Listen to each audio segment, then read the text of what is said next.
Hi,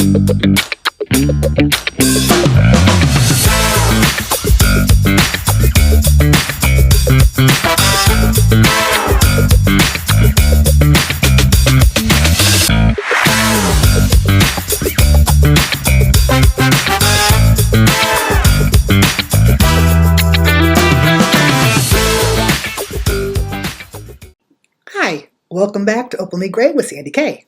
I am Sandy K. Well, I was intentionally going to do a video after each ketamine treatment, but that didn't happen. Busyness of life, we're all very, very busy. I did do, the last video you saw was after the first day. So that was on a Wednesday, and I went the Friday. Then I went Monday, Wednesday, Thursday this week. So I've done 5 treatments of the 6. Now they had told me in the beginning, remember the first, you might have just seen the first video, so you're well aware. I was thrown up, I had a headache. It was not a pleasant experience. Over time, I've gotten better at letting it happen. So I think I fight it less. And my blood pressure isn't a problem anymore because I'm not afraid anymore. I still take Zofran before I leave the house and in my cocktail. But other than that, I have no problems. So I had been told that you wouldn't see a big difference until between 2 and 4 sessions of this. I was like, be prepared. You know, first couple aren't going to do anything. You're going to be thinking, this is the biggest waste of money I've ever done. And I did believe that. I thought that even while I was in the haze, I thought that. So each time I went, they gave me 10 more whatevers. I don't know, 10 pounds, 10 microgram, I don't know, 10 elephants, I don't know. They gave me 10 of each more each time. So I don't know what the dosage is, and that they probably don't tell you for a reason, right? Because they don't want you dosing yourself at home. I would be petrified to dose at home, believe me. There's still a reason why I'm not a druggie, right? Though I have great compassion for them because where you go is such a pleasant, peaceful, tranquil spot. I now understand that. I now understand that. And for those who can't live here and choose to live there because they can't deal with here, I understand. I totally understand now. I encourage you to not, but I get why you do it. And I have greater compassion. If I've learned anything, I've learned more compassion through all of this. So, on Monday, there have been 3 treatments. There have been Wednesday, Friday, Monday. On Tuesday, I went to the grocery store by myself, got in the car, went to the grocery store. Now, I can now go to the grocery store by myself, and I have been for the last maybe 6-8 months. But I race through it. It's intense, and I don't go to aisles that have people in them, and I don't want people behind me in line, and I do my own checkout, and it's intense. For the first time in almost 3 years, I went to the grocery store. I looked through the racks. I touched everything. I walked every aisle. I walked in aisles with people in them. There was a crying baby that didn't bother me. I stood in line to get my groceries checked out because I'm not trained on that machine. But I didn't realize it until I walked out. I was like, wait a minute. My heart isn't racing. My mind isn't all over the place. I'm not afraid. Oh. So that was Tuesday. And I went again Wednesday. So let me do the math.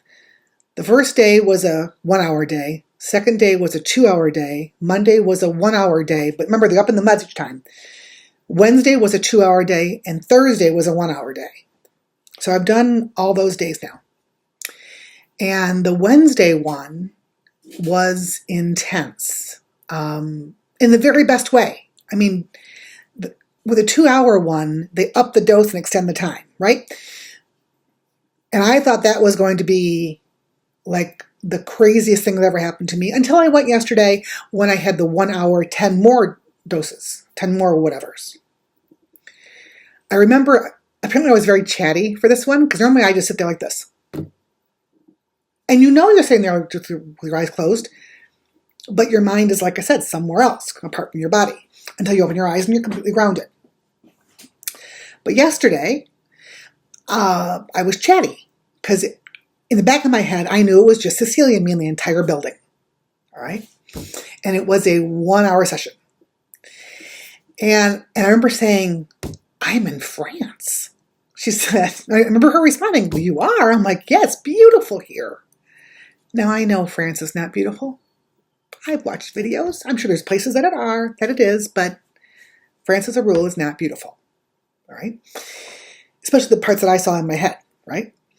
So I explained it to, because Cecilia has never done this. She's been treating people for it for a long time, but she's never actually taken the ketamine. And she said, you're hyperverbal. Please tell me what you feel and what you see. I said, okay, I'll try to remember. And it's easier in the 1 hours than the 2 hours, because there's so much that happens in the 2 hours. You can't even remember whatever time frame it was ago, right? So this one, she was in there. She was in the room with me when I was chatting with her.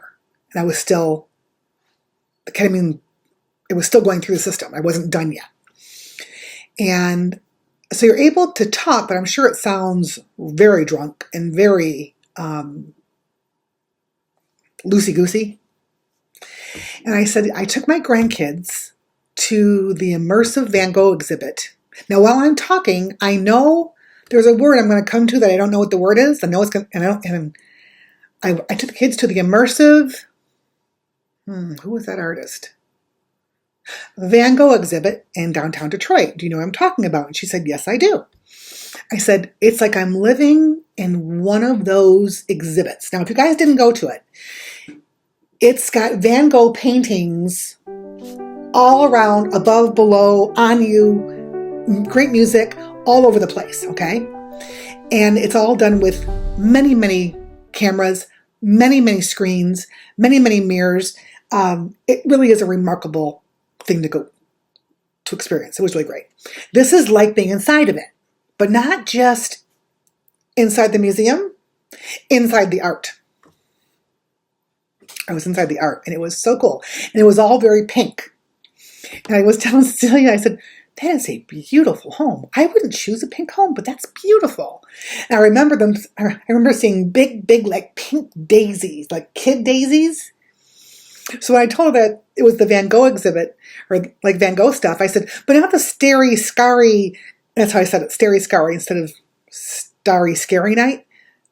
It's called Starry Night, but it's scary. I said, no, it isn't that one. It's the beautiful ones, like out in the country. But it's all pink.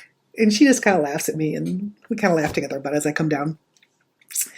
But I can tell you, I woke up yesterday morning before the treatment, motivated.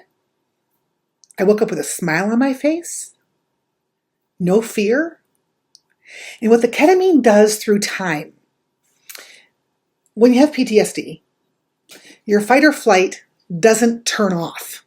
It's constant, and it's exhausting, okay? But you don't know it's on. You think this is the way you're supposed to live. You think this is how everybody lives. Most of you thinks that. Part of you goes, this is not right, right? So I realized yesterday morning that I woke up with no anxiety. Like 10,000 pounds went overnight. And Ed said, I kind of freaked Ed out, I'll be honest. He says, you are talking so quietly, I can't hear you. He said, you are so calm, it's kind of wigging me out. Are you okay? I said, I'm great. It's amazing what you think is normal and what those around you think is normal and what normal becomes. It tells you there is no normal. It's just where you are then or where you don't want to be then, right? So yesterday's treatment was a 1 hour, but 10 more. And it was that 1 hour quick Paris, France trip. It was crazy. I go again Monday. for a 2-hour where they add 10 more again. It's my last treatment. So what we're doing is we're training the brain by spacing them out over 2 weeks. We train the brain to shut down that fight or flight as a automatic. I mean, yes, you want to have that response, but you don't want it turned on all the time. You want the off button to be hit until you require it so you can fight or flight. Let me tell you, in a ketamine haze, you don't want to fight or flight. You're like, dude, it's great. It is a peaceful, tranquil, quiet place. Spam risk? I don't think so. Hard pass. So, Monday I go for 2 hours, and then I asked her on yesterday, what happens after Monday's appointment? What do I do next? She said, when you need us, call us. You're going to feel really great for about 6 to 8 weeks. Really great. You're going to feel like this for 6 to 8 weeks. It's like, really? Awesome. And she said, then you're going to have a dip, and you're going to feel the spiral coming on and that flare fight switch turning itself back on for no cause. It just will. So you go back about once every 3 or 4 months for a booster, just to remind the body, you're fine, you're safe, there's nothing wrong, turn off. You are not threatened at all, turn off. And some people go a year, 2 years. Sometimes people come every year. Some people come every 6 months. Whatever you need to do. Because it's not covered by insurance, you just pay for it. Fortunately, Ed and I have the means to do so. And I'm grateful. And I can tell you that yesterday morning, I was telling Ed this on the way down, that I woke up with a feeling of gratitude I haven't had in a very, very long time. I've had, dear Lord, thank you for this and thank you for that. No, this is like, thank you. Oh my gosh, thank you. I'm so grateful for my bed. As I was making my bed, I was so grateful and thankful for my washing machine. Willie calls it my tower because we stack the washer and dryer. And now he calls it my laundry tower. I'm so thankful for my laundry tower. I'm so thankful we had this little red car. I'm so thankful. And I was just like, wow. A gratitude attitude? This is new. It was great. So Monday is just going to be this long session in the last one. I will be glad it'll be ending. I'll be honest, because I don't. As great as it is being under the haze and all that stuff, it's not real. It's just a path to get to where I need to be, right? Where that switch is in the off position. And it needs to be a toggle switch where it needs to turn on when it needs to be on, not all the time. Like a light switch. I only need it from 10 o'clock at night until 6 in the morning. We'll see. I have great things to say about it so far. As you saw in the video before this one, not so much. I was like, I don't know about this. And you can even see it on my face, I think. I think I look different. I catch myself just smiling for no reason. It's amazing. And it's like, there you are. I remember you. I remember you. You were before that bad thing. Right. And sometimes when I think that, it makes me weepy and sad. Not sad. I don't know what the emotion is. I can't define it yet. That's one of the interesting parts of all this. Because an analytical person like me wants to define every little thing that happens in our life, right? In the haze, you really want to define things as they come by. Like I was telling you about the blue mosaics and the pink houses. They really encourage you to not define stuff. Just go with it. I'm not a go with it girl. And over the last few years, I know exactly what to expect. Because the fight or flight wouldn't allow me to enjoy things if things went awry. Right? So that's why I've been home a lot. That's why I don't go places by myself, because someone has to be there in case all the wheels fall off. So yesterday's treatment, I really went in with the mindset, which I realize is against what they're talking about, but the mindset of going with the flow. And I wonder if that's why I was so chatty. It was like, wow, France, this is great. That house is so pretty. And it just kind of floats on by, and you just go on to the next thing that goes by.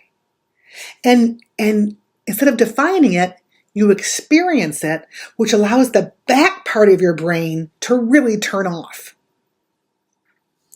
Now in the previous videos, I was telling you how this is the front part of the brain experience. And it truly is. That's where it hits you first, and boom, there it is. But the back part, I was able to let that turn off yesterday, to feel secure enough and safe enough to not have to remain grounded to where I was, to let that happen. And it's a choice. Like I said, you can open your eyes, touch the blanket, touch the chair, you can do it all. Like I was telling Siri to go to the next song because the song was scary and it was making things weird in my head. I realized at one point my eyes were open, but I wasn't seeing the room. I was like, wow, okay. That is really disassociation. And it's where the real work happens. Woke up this morning. So Wednesday was treatment 4. Yesterday was treatment 5. So this morning was the day after treatment 5. And I have gotten more done. What time is it? It's 2:45. I've gotten more done today, organizationally wise. Like I had to file paperwork and do some stuff for a lawyer, and I had to do some stuff for the insurance. I had all these things to do. Check. Close a credit card, and I got it all done. And I was multitasking. I haven't multitasked in a long time. And if you know me, I'm the multitask queen.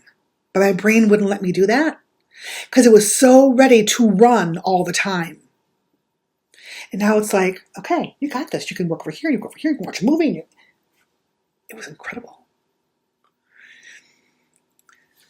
I'm curious how long it lasts. If it's 6 to 8 weeks. If it's not, if it's 4 weeks, whatever.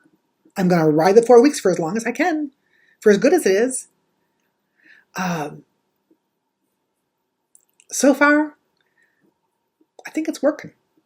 And I have that's something that Ed said, is you sound optimistic.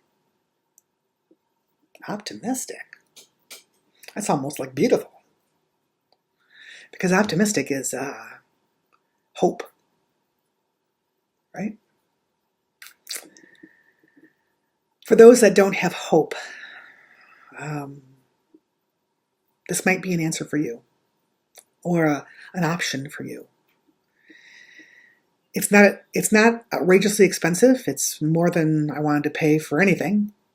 I'll just tell you, it's $2,200. That's right, $2,200. The treatments, if I go back, are like $300 for 2 hours and like $200 for 1 hour, maybe. If I do that 4 times a year, I've spent way more on less. Truly, I've spent way more on less. If you are considering it, or if you have come to your last thread on your rope, and you've tried everything else like I have, call me, reach out to me. They have, if you need them, incredible payment plans for you. It's down in Grosse Pointe. It's called Complete Ketamine of Detroit. It's on Mac. It's easy to find. You cannot drive when you leave. I mean, you could, I suppose, but you shouldn't. They won't let you leave with somebody else. Somebody else has to drive.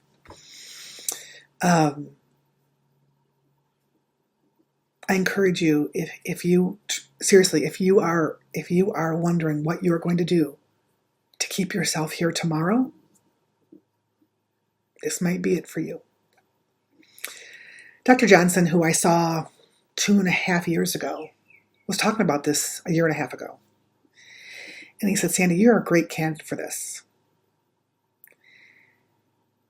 And we're just waiting for some things to finish, like some legal stuff to finish, and we decided, why are we waiting for that to finish? I'm just postponing mental health for what? Money? Hard pass. Hard pass. If they want to punish me for finding my own my own way to wellness, well, then I found my way to wellness. It's worth every dime I will not receive.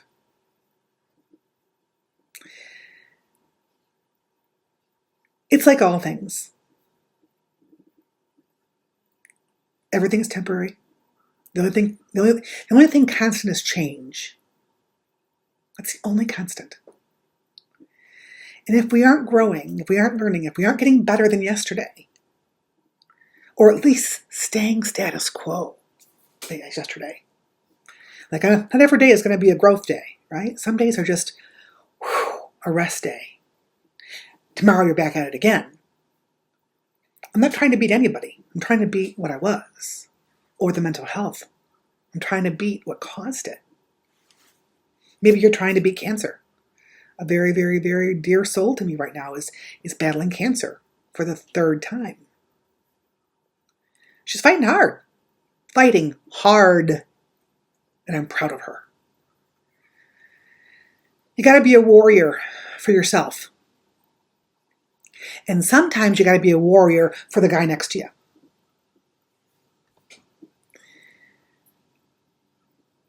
And that comes with compassion. That comes with understanding, patience, kindness, generosity, hope, encouragement. There's a lot of ways to do that without costing anybody anything. I want to encourage you today to be that warrior for yourself and for the person standing next to you. We've all seen the meme. They attribute it to Robin Williams. I don't know if it's true or not. But the meme is a picture of him saying, everybody's fighting a fight you know nothing about. Probably. Everybody's got something.